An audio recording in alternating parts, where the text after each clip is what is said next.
नमस्कार दोस्तों। श्री कृष्ण जन्माष्टमी की आप सभी को हार्दिक शुभकामनाएं। दोस्तों, आज कृष्ण जन्माष्टमी के अवसर पर मैं बात करूंगा कि भगवान श्री कृष्ण के जीवन से हमने क्या कुछ शिक्षा ली और क्या कुछ ऐसा महत्वपूर्ण था जिसे हम नजरअंदाज कर रहे हैं या भूल चुके हैं।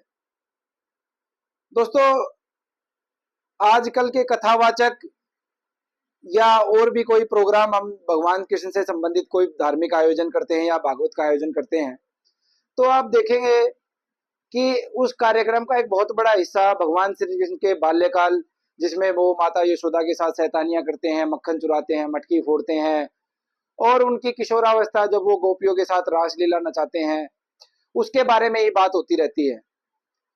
भगवान कृष्ण ने महाभारत के युद्ध में क्या भूमिका निभाई, उन्होंने जो गीता का उपदेश दिया उससे क्या शिक्षा मिलती है, क्या महत्वपूर्ण सीख है, उसे अपने जीवन में कैसे उतार सकते हैं, उसके बारे में बात नहीं होती। और जो महाभारत का युद्ध है, वो एक आम परसेप्शन ऐसा बना हुआ है कि वो सिर्फ कौरवों ने पांडवों को जमीन नहीं दी, सिंहासन नहीं दिया, इसलिए वो युद्ध लड़ा गया। वो बिल्कुल भी ऐसा नहीं है। आप ये देखिए, जिस गीता के उपदेश के द्वारा जितने भी विद्वान हैं हमें ये बताते हैं कि इससे हमें शिक्षा मिलती है कि काम, क्रोध, लोभ, मोह को त्याग कर हमें अपने कर्म पे बढ़ना चाहिए, और वो कर्म हमारा सकारात्मक हो, जीवन में उपयोगी हो, समाज को एक नई दिशा दिखाए, इस तरह का हमारा कर्म होना चाहिए। तो जो गीता का उपदेश देने वाले स्वयं भगवान श्री कृष्ण हैं, वो सिर्फ एक सिंहासन और जमीन के लड़ाई के लिए इतना बड़ा नरसंहार नहीं करवाते, क्योंकि एक इस नरसंहार में ना जाने कितनी महिलाओं ने अपने पुत्रों को त्याग दिया, ना जाने कितनी महिलाएं विधवा हुई। वो युद्ध सिर्फ और सिर्फ नारी शक्ति के सम्मान और अस्मिता के लिए लड़ा गया था। वो युद्ध द्रौपदी के वस्त्र हरण का प्रतिशोध था।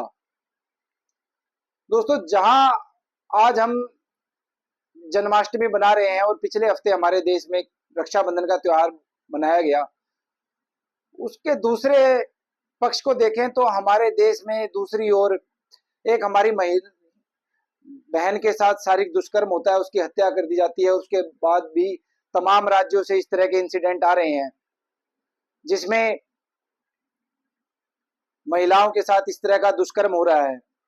और दोस्तों, जहां हमारा धर्म, हमारी संस्कृति हमें बताती है और हमारी मान्यता है, यत्र नारेषु पूज्यति तत्र रमते देवता, जहां नारियों का सम्मान होता है वहां देवता निवास करते हैं। अगर हमारी इस तरह की धारणा है, तो ये जो इस तरह का आदि आबादी के साथ शारीरिक दुष्कर्म हो रहा है, इससे बड़ा सामाजिक कलंक हमारे जीवन में, हमारे समाज के लिए नहीं हो सकता। तो हमें भगवान श्री कृष्ण के जीवन से ये महत्वपूर्ण सीख लेनी है कि नारी की अस्मिता, नारी का सम्मान कितना महत्वपूर्ण है। एक भगवान श्री कृष्ण के जीवन परिचय से संबंधित मैं दूसरे पक्ष पे ही बात करूंगा कि भगवान श्री कृष्ण को अपने जीवन में धारण करना ऐसा नहीं है कि हम मंदिर में बस जाने लगे हैं, धार्मिक हो गए हैं, शिवलिंग पे जल चढ़ा रहे हैं, हरे कृष्णा हरे मुरारी का नाम ले रहे हैं और जो भी हमारा जैसे सामान्य जीवन चल रहा था उसे चला रहे हैं। नहीं, ऐसा बिल्कुल नहीं है। जब महाभारत के युद्ध में गीता के उपदेश के दौरान भगवान श्री कृष्ण अर्जुन को विराट स्वरूप दिखाते हैं और दिखाते हैं कि इससे कैसे मानव की उत्पत्ति उन्हीं से हो रही है और किस तरह मानव का संहार होकर उन्हीं के अंदर समा रहा है, तो अर्जुन कहता है कि हे कृष्ण, जब मुझे अंत में आप ही के अंदर समा जाना है तो मैं युद्ध क्यों करूं, क्यों मैं अपने सगे संबंधियों को मारूं, मैं इस गांडीव को छोड़कर आप ही की भक्ति क्यों नहीं करने लग जाता। तो भगवान श्री कृष्ण कहते हैं कि हे अर्जुन, तुम्हें पता है कि तीनों लोगों की कोई वस्तु मेरे से परे नहीं है, फिर भी आने वाली पीढ़ियों में कर्म का महत्व बना रहे, इसलिए मैं इस महाभारत के युद्ध में तुम्हारा सारथी बन के कर्म कर रहा हूं।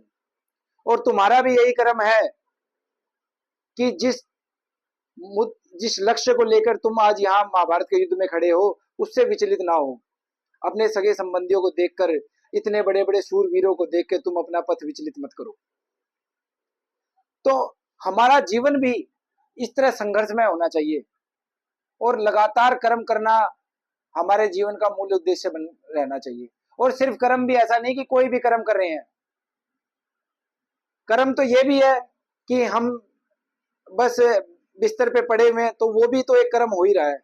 कर्म भी कैसा होना चाहिए? कर्म एक सकारात्मक होना चाहिए, जो आपके जीवन को उच्च लक्ष्य तक लेकर जा सके, जो समाज में उपयोगी हो, मानव जाति के कल्याण के में उपयोगी हो।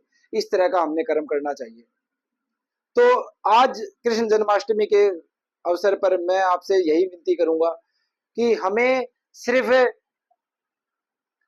भगवान श्री कृष्ण को कृष्ण कन्हैया के रूप में नहीं देखना है, उस बाल गोपाल के रूप में नहीं देखना है।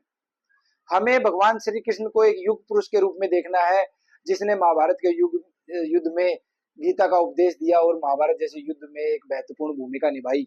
और वो गीता का उपदेश उस समय के लिए भी प्रासंगिक था, आज के लिए भी प्रासंगिक है और आने वाली पीढ़ियों के लिए भी प्रासंगिक रहेगा। और कर्म के महत्व को समझें और लगातार संघर्षशील रहें। आज एक आम धारणा बन गई है, हम अपने बच्चों से क्या चाहते हैं कि अच्छे से पढ़ जाएं, इतने का पैकेज लग जाए, ये और अच्छा ये एक भौतिकवादी जीवन, अपना भौतिक रूप से इसका जीवन सुखमय हो जाए। इस तरह के जीवन समाज के लिए और जीवन के उच्च लक्ष्य ये नहीं हो सकते। जीवन का उच्च लक्ष्य होना चाहिए ज्ञान की प्राप्ति, ऐसा कर्म करना जो समाज और मानव जाति के उत्थान में उपयोगी हो।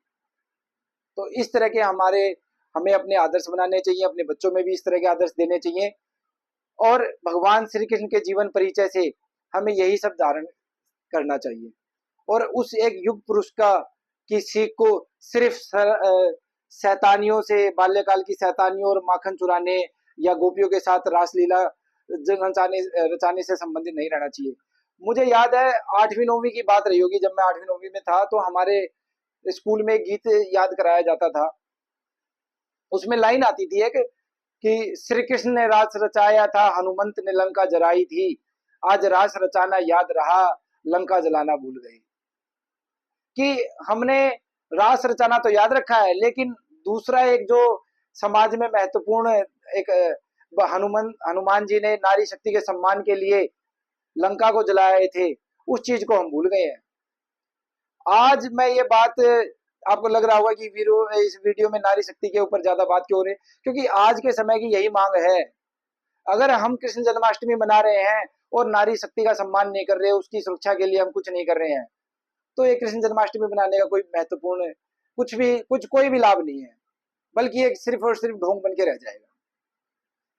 तो मेरी अंत में यही आपसे अपील है कि भगवान श्री कृष्ण के जीवन से हम अच्छी शिक्षा लें, संघर्ष सीखें, और मानव जाति में का कल्याण जब ही है जब एक आधी आबादी, जो दूसरा पक्ष है, नारी शक्ति का सम्मान हम कर सकें, उसकी अस्मिता की रक्षा कर सकें। इन्हीं शब्दों के साथ मैं इस वीडियो का अंत करना चाहूंगा। आशा करता हूं आपको ये वीडियो अच्छी लगी होगी। अच्छी लगे तो इसे अपने सगे संबंधियों, अपने मित्रों के साथ शेयर कीजिएगा। जय हिंद, जय भारत, जय श्री कृष्ण।